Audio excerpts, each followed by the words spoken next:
És una experiència meravellosa, ja més enllà del punt acadèmic, que és espectacular tenir els principals investigadors i persones de referència en el seu àmbit, tant per aquesta part acadèmica com la part de networking i de treballar conjuntament amb altres associacions de pacients i amb altres entitats, no? És molt interessant des d'aquests dos punts de vista.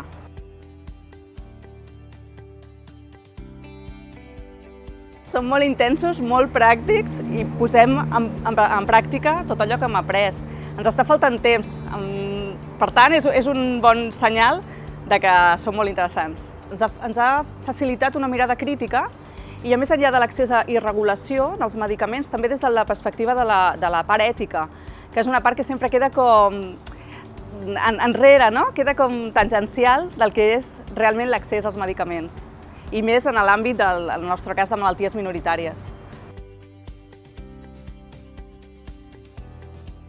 Sí, evidentment, és un curs molt interessant, ja us ho dic, més enllà de la part acadèmica, que és un gran bagatge a nivell formatiu que ens enduem, de la part de relacions i de conèixer altres institucions, altres associacions, i aprofito per dir-vos que us agraeixo molt tota aquesta oportunitat de participar en aquesta setena edició del Summer School.